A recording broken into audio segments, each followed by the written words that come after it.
parte del curso, la semana 15, ya la última teoría prácticamente del ciclo. Vamos a hablar sobre algunas patologías osteoarticulares, que más lo van a ver ustedes en el módulo de reumatología en medicina interna.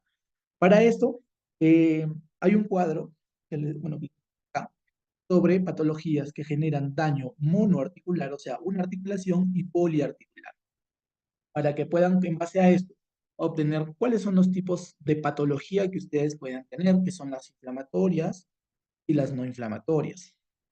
Pero hay un cuadro, bueno, hay un cuadro, no, hay un esquema que les voy a enseñar.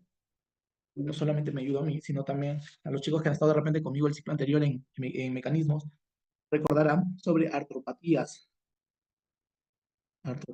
Es muy vital que lo recuerden, y este es un poco más completo en comparación de este cuadro. Entonces, si ustedes tienen un paciente que llega por monoartritis o monoartrosis, monoartritis, principalmente monoartritis, ustedes tienen que sospechar de dos cosas. Monoartritis, no olviden que es una sola articulación afectada, ¿no? Entonces, ustedes tienen que sospechar de dos patologías principales. Puede ser una artritis séptica, o también puede ser una artritis por cristales.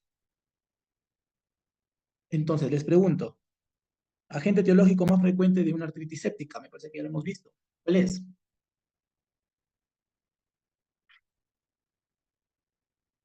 ¿Me recuerdan ¿Cuál es el agente Estafilococos etiológico más aureus. frecuente?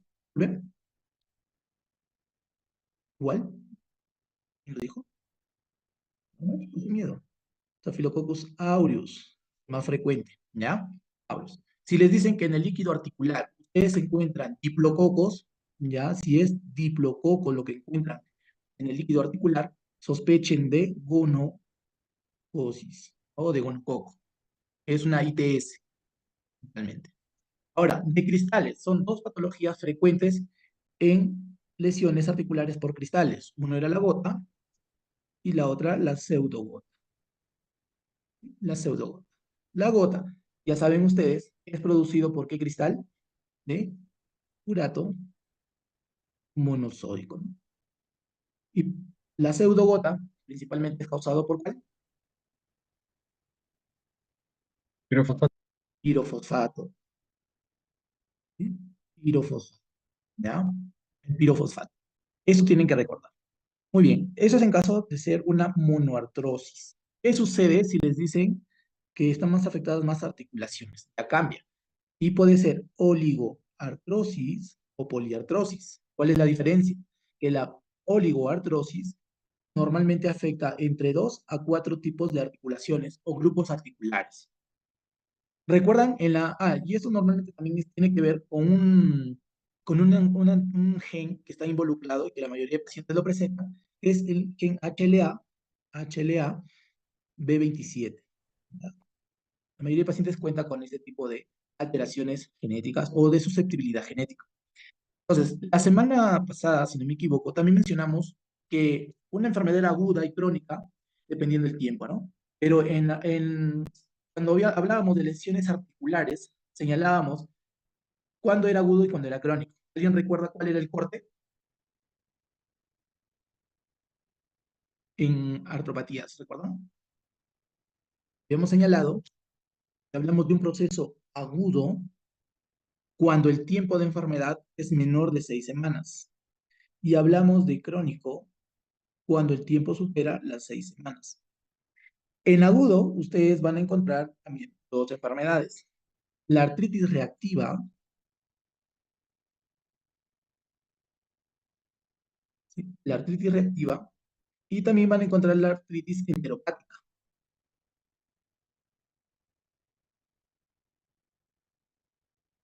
¿sí?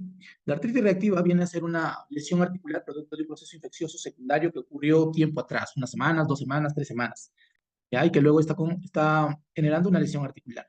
Ahí encontramos la famosa artritis de Reiter, ¿no? Que ustedes ya seguramente lo han revisado también en el curso de mecanismos. Y la artritis enteropática, principalmente con patologías gastrointestinales que luego de un tiempo conllevan artritis enteropática. ¿Sí? Esas son las dos enfermedades. Y en el crónico, ustedes van a encontrar también dos tipos de patologías. En el crónico van a encontrar la espondilitis anquilosante, que lo vamos a ver el día de hoy en el tema, espondilitis anquilosante, que es una enfermedad que afecta principalmente a la columna vertebral, y también vamos a ver la artritis psoriática, ¿sí? Para decir artritis psoriática, el paciente tiene que cursar con lesiones de psoriasis, ¿sí? Con lesiones de psoriasis a nivel articular. Entonces, como ustedes han sido alumnos de dermato y de mecanismos, pueden decirme cómo es una lesión psoriática, ¿recuerdan?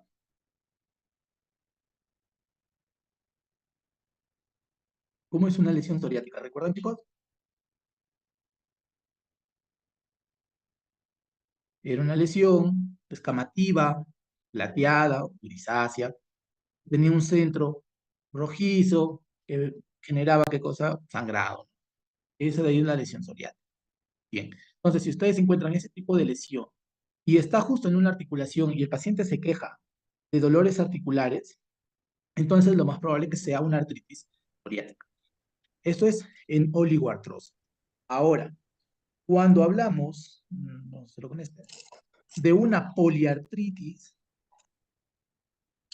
¿ya? Que ya hay más de 5, igual, mayor o con articulaciones afectadas, no olviden apagar sus audios, si es que no van a preguntar, ¿sí? Si es que tenemos más de 5 articulaciones afectadas, también igual, tenemos que saber si es un proceso agudo o si es un proceso crónico, ¿sí? Si es agudo o crónico. Y también va a depender acá el tiempo. No nos olviden, agudo, perdón, es menor de 6 semanas, vuelvo a recalcar para que no se olviden, y más de 6 semanas, crónico. En agudo, normalmente puede estar involucrado la fiebre reumática, puede estar involucrado el virus de Epstein-Barr, son patologías que pueden dañar más articulación. Y en el crónico, ya tiene que ver con autoinmunes, por ejemplo, la artritis reumatoidea, el lupus mismo, que pueden conllevar a patologías crónicas poliarticulares. ¿Sí? Este cuadrito aprenden a ser bueno, al menos este gráfico. Acuérdense, porque en base a esto les va a ayudar bastante a sacar varias preguntas que tengan en el examen, no solamente esta semana, sino de repente también en el examen de unidad que ustedes van a tener, ¿sí? Y de cada patología, al menos siempre acuérdense de algo característico, como es en la artritis séptica, que solo afecta a una articulación y la mayoría de veces es la rodilla, de los cristales, que principalmente la gota es el más frecuente y el más preguntado, y que va a afectar principalmente al dedo gordo del pie. No olviden que acá tiene que haber un aumento del ácido úrico y tiene que ser ese aumento mayor de 7 miligramos por decilitro para decir que mi paciente tiene gota. Y lo mismo en los oligoartrosis y en las poliartrosis. Ustedes recuerdan todo esto y desarrollan un muy buen caso clínico en su examen o de repente recuerdan mejor las cosas, les va a ser más fácil su evaluación, ¿ya? Pero todo depende de cómo recuerden esa parte del cuerpo. Otra cosa más que debemos recordar, y eso también lo vimos en las clases anteriores, es diferenciar el dolor articular, ¿no? El dolor articular. Y cuando hablamos de diferenciar, tenemos que saber cuándo es un dolor mecánico y cuándo es un dolor inflamatorio. ¿Sí? Inflamatorio. Eso es lo que tenemos que saber. ¿Cuáles son esas diferencias importantes? En el dolor mecánico, ¿cómo era el tipo de dolor? De inicio, inicio súbito. ¿Mejora o empeora con la actividad? ¿Qué dicen? El dolor mecánico. Empeora con la Empeora, actividad. ¿no? Muy bien, doctora Mes. Empeora con la actividad. Y por concluyente, entonces, va a mejorar con el reposo. ¿Sí? ¿Qué más? El paciente va a tener, ¿qué cosa? Una inmovilidad articular, ¿no? Inmovilidad para no tener el dolor. Y durante el día, ¿duele más o duele menos? ¿Duele más o duele menos? ¿Qué dicen? Durante el día. Durante el día va a doler más. Durante el día aumenta el dolor y durante la noche va a calmar. En la noche disminuye el dolor porque en la noche está más en reposo. Eso principalmente. Y la rigidez. ¿Habrá rigidez o no habrá rigidez? Como en el trames hay rigidez matinal, ¿no? Pero esa rigidez matinal, ¿cuánto tiempo debe durar? ¿Cómo es el tiempo? ¿Menos de cuánto? De 30 minutos. Menos de 30 minutos, correcto.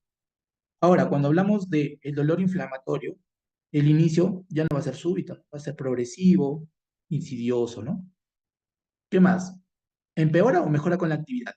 Va a mejorar, mejora con la actividad y empeora incluso con el reposo. Empeora con el reposo. Ahora, si en el dolor mecánico el paciente tenía que estar inmóvil para que se relaje, ¿cómo va a estar el paciente con dolor inflamatorio? ¿Cómo creen que va a estar? Paciente inquieto, así. Paciente. ¿Qué sucede con el dolor durante el día? ¿Aumenta o disminuye? Va a disminuir el dolor durante el día, ¿no? Pero durante la noche aumenta el dolor, ¿sí? Durante la noche, en el reposo, el paciente comienza a tener. Y la rigidez matutina, que también está presente, va a tener una duración mayor de 30 minutos. Esas son las diferencias entre un dolor mecánico e inflamatorio. No se olviden, porque pasa esto, también vamos a contestar algunas preguntas el día de mañana. Ahora, en cuanto a ¿qué otra cosa más les pueden venir acá en artropatías? Que ustedes sepan distinguir un tipo de artritis, digamos, osteoartritis, de una artritis reumatoidea, de una artritis psoriásica, de repente por ahí de una gota, ¿no? Entonces hay hallazgos clínicos de cada uno que también los vamos a señalar, pero los más importantes que vamos a hablar el día de hoy, uno es la artritis reumatoidea. La artritis reumatoidea es una patología autoinmune inflamatoria. Ya, vamos a poner acá, autoinmune y de tipo inflamatorio. Es más frecuente en las mujeres que en los varones y la proporción dicen que es de 3 a 1. ¿Sí? Es más frecuente en las mujeres. El gen que va a estar involucrado acá en la artritis reumatoidea va a ser el HLA DB1, que esto lo van a encontrar en la mayoría de países. Pero en el Perú, el gen que más está involucrado, que se ha hecho estudios inclusive de esto, es el gen HLA-DR4. Esto en el Perú, ¿ya? En el Perú. ¿Y qué sucede en una artritis reumatoidea? Bueno, vamos a encontrar algunas cosas que van a diferenciarlo de la osteoartritis. Uno de ellos es el proceso inflamatorio que se genera a nivel articular y que también va a generar daño atrófico hacia la parte ósea. Pero el proceso va a ser inflamatorio a nivel sinovial, inflamatorio a nivel sinovial. Por eso es que comienza a haber edema, que es el principal tipo de hallazgo que vamos a encontrar, y deformaciones articulares principalmente. Eso es lo que vamos a hallar.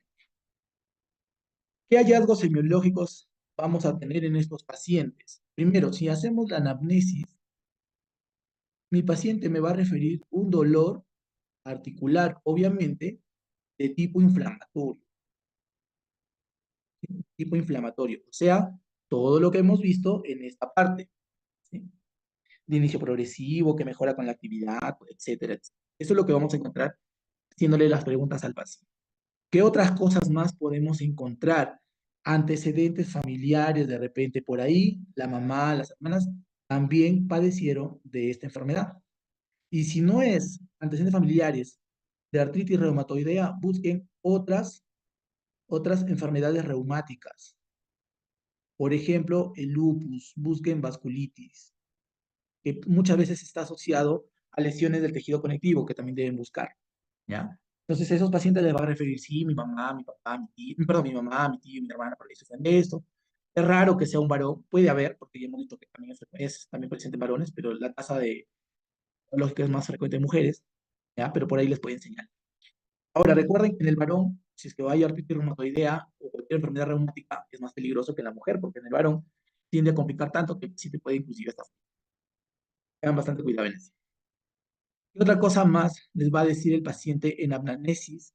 Que de repente está comenzando a presentar eh, deformidades articulares, ¿ya? Deformidades articulares, siendo las más frecuentes en la mano, ¿sí? Las más frecuentes en la mano. Eso es lo que les puede decir. ¿Qué otra cosa es importante acá? Buscar otros antecedentes familiares como el consumo de tabaco, ¿ya? No se encuentra mucha relación, pero sí hay casos de que el artritis reumatoide está inclinado un poco más hacia el tabaco. No es tanto, pero sí que les va a decir que por ahí consumen tabaco. Otra cosa también es las características del dolor y de la alteración, perdón, y de la alteración, características perdón, características del dolor articular que ya hemos visto en el proceso inflamatorio, pero hay otras características también que tienen que saber, que el dolor a nivel de artritis reumatoide es simétrico, ¿sí? Es simétrico.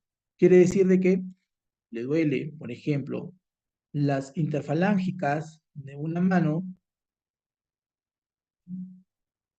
también le va a doler las interfalángicas de la otra mano, ¿sí? Eso es simétrico. También es bilateral. Tiene que tener estas características, que sea bilateral. Vuelvo a decir, si duele un lado, también tiene que doler la misma zona del otro lado, ¿ya? Si ustedes tienen un dolor en la mano, de la mano derecha, y le duele el codo izquierdo, sospechen de otra patología, pero no de artritis reumatoide, porque esto de acá es simétrico. ¿Qué más? Es aditivo. ¿Qué quiere decir aditivo? Que es sumativo. Si primero tuvo dolor en la mano, luego tiene dolor en la mano y en la muñeca. Luego, el dolor ya pasó al codo, le va a doler la mano, la muñeca y el codo, y así sucesivamente. Y además también el dolor es tipo ascendente. Normalmente empieza a doler las manos, luego pasa hacia los miembros inferiores, ¿ya? Siendo la rodilla la zona de mayor dolor también a nivel de miembro inferior. ¿Y chicos, se entendió esa parte? ¿Preguntas, dudas? ¿Sí se llegó a entender?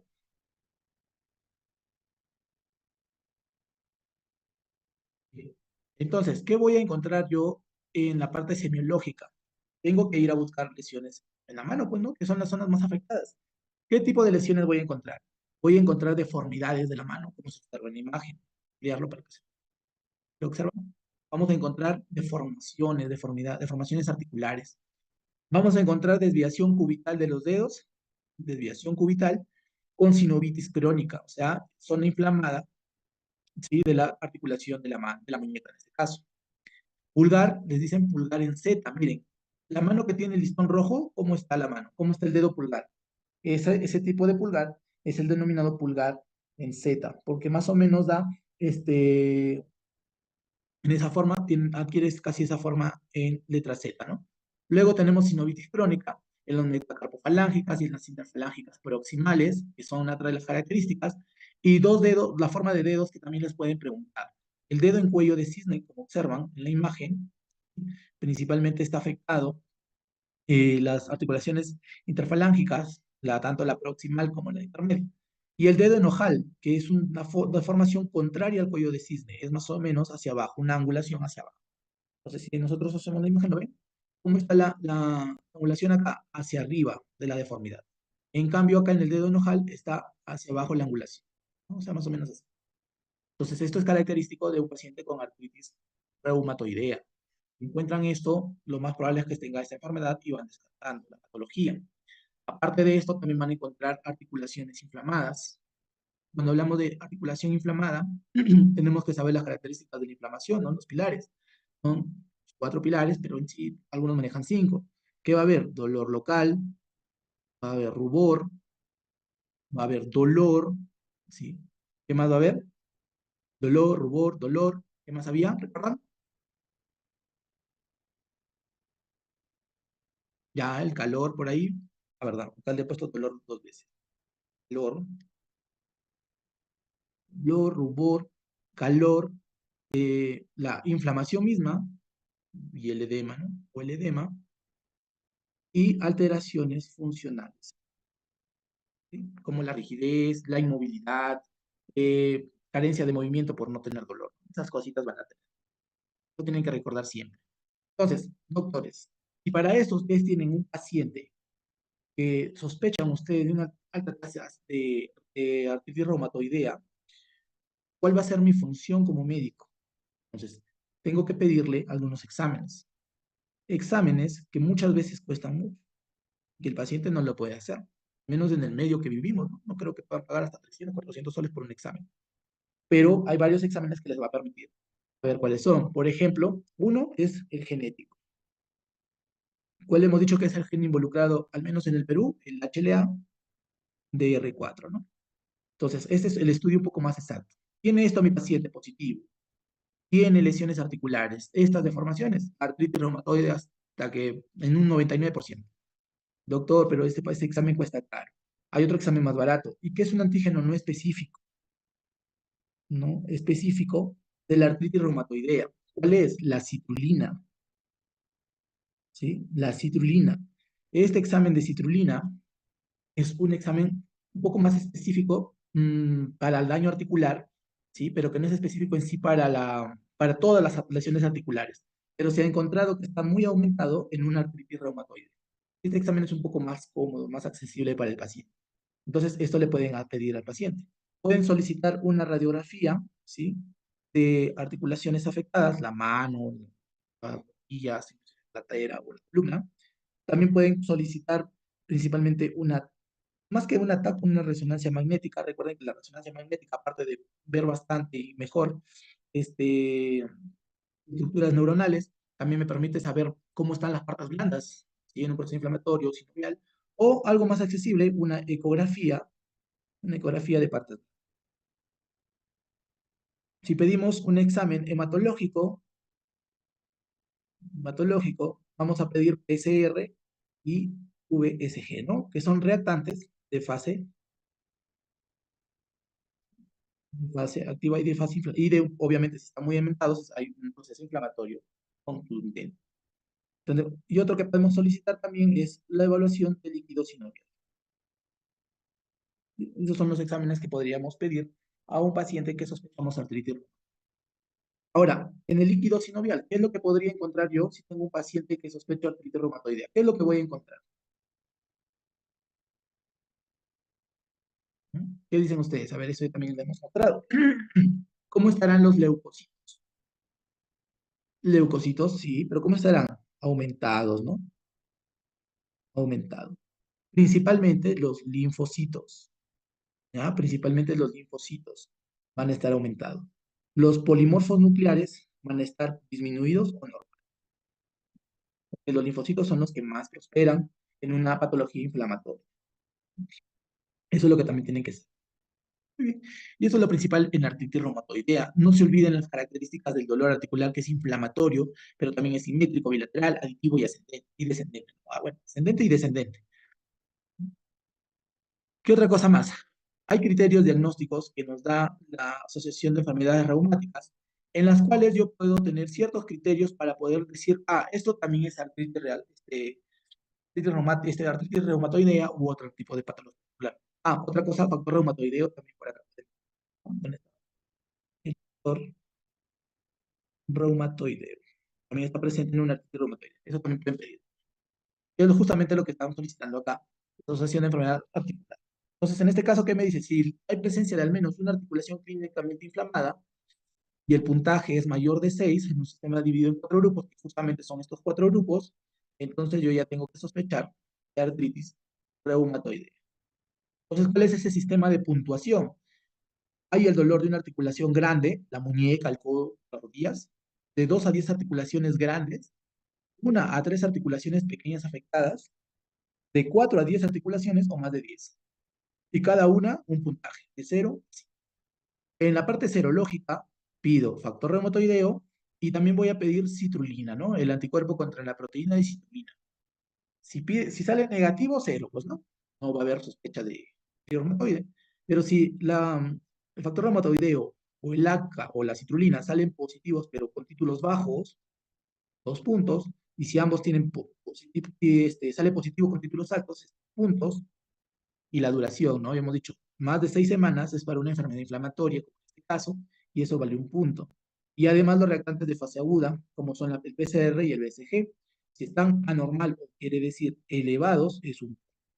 Entonces, si yo tengo una puntuación de más de seis, ya tengo que sospechar artritis reumatoidea en todos los pacientes, ¿ya? En todos los pacientes.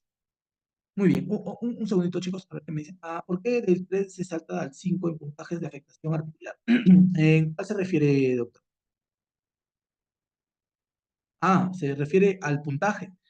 Bueno, ese es el puntaje establecido de la asociación. Acá lo más probable es que haya, seguramente descubierto que hay mayor probabilidad de puntaje, pero déjeme ver porque creo que hay una guía ya un poco más actualizada.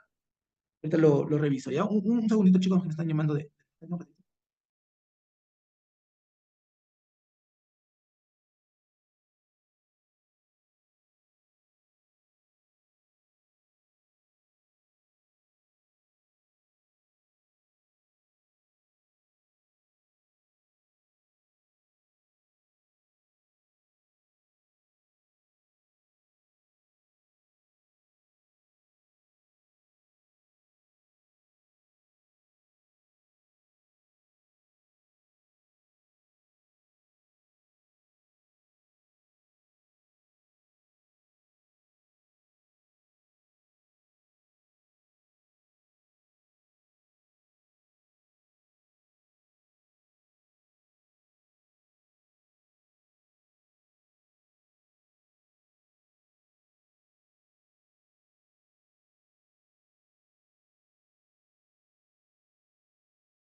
Hola chicos, ¿qué tal? Disculpen, me estaban llamando de la emergencia.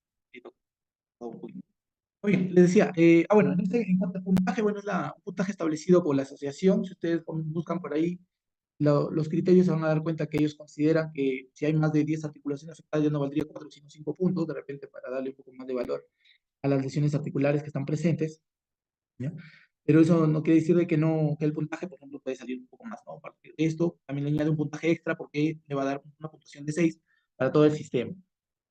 Sea, por eso lo están manejando de esa forma en la asociación. De todas maneras, este gráfico lo he sacado justamente de un PPT de las normas técnicas, así que por ahí lo pueden revisar para que más o menos lo vean y si pasa de 3 a 5 puntos.